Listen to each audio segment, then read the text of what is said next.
Ini tak ramailah saya dapati. Saya sedih umpamanya dalam tiap-tiap isu. Not many of us think. Kita cuma objek saja. Tak bolehlah kata macam itu.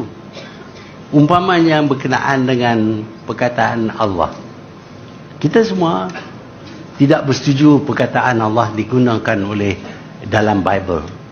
Tetapi ramai daripada kita tidak tahu usul asal perkataan Allah ini digunakan dalam Bible. I don't know how many can explain why to me.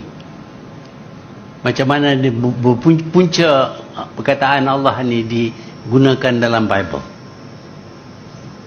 Yang sebenarnya Bible asal bukan ditulis dalam bahasa Inggeris ataupun dia ditulis dalam bahasa Greek dan Latin.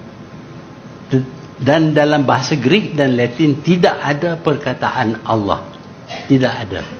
Lepas itu apabila datangnya Islam, dan dalam Islam diperkenalkan Tuhan itu yang bernama Allah. Kita saja yang mengguna perkataan itu. Apabila pihak penganut agama lain ingin mengembangkan agama mereka di kalangan orang yang tidak faham bahasa mereka, dan mungkin mereka faham bahasa yang menggunakan perkataan Allah untuk Tuhan, maka mereka menamakan Tuhan sebagai Allah dalam buku-buku mereka, dalam kitab-kitab mereka. Ini berlaku umpamanya di Mesir, kerana kita tahu di Mesir mereka betul-betul kata dalam bahasa Arab. Bible mereka juga dalam bahasa Arab. Tetapi dalam bahasa Arab tidak disebut nama Tuhan mereka selain daripada menggunakan perkataan Allah. Sedangkan orang Kristian anggap Jesus sebagai Tuhan. Ialah dia ada Trinity, the Father, the Son and the Holy Ghost. Orang Yahudi pula menggunakan perkataan Yahweh. Tuhan mereka dinamakan Yahweh. Tak ada sebut Tuhan Allah langsung. Tetapi untuk mengembangkan agama mereka di kalangan orang yang lazim memanggil Tuhan sebagai Allah, mereka menggunakan perkataan Allah.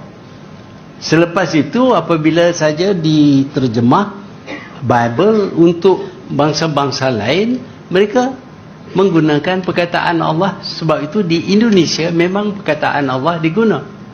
Dan di Malaysia juga zaman sebelum kita merdeka, di Sabah Sarawak mereka menggunakan Bible yang sama yang menggunakan perkataan Allah. Kalau kita kata Allah itu boleh diguna untuk sebarang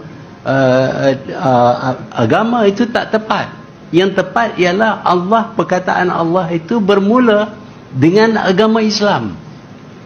Kalau ada pihak lain yang nak menggunakan nama itu, apa tujuannya selain daripada untuk menipu pemikiran, supaya orang itu anggap agama ini sama dengan agama ini.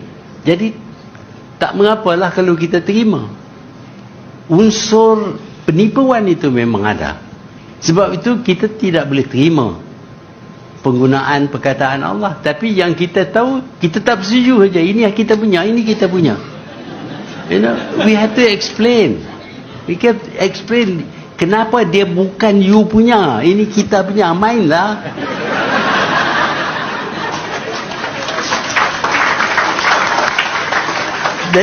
That is an argument that comes from knowledge. You have to know, what do the Jews call their God?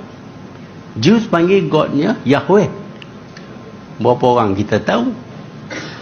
Bagi orang Kristen, dia anggap Isa sebagai Tuhan, walaupun dia juga berkata He is the Son of God and He is the Father of God. Jadi suka sikit lah kita nak terima satu orang jadi tiga orang. Lepas itu ada pula Holy Ghost. Jadi itu untuk dia nak percaya itu masalah dia. To you your religion, to me my religion. Surah Al-Kafirun menyebut bahawa lakum dinukum waliyadin.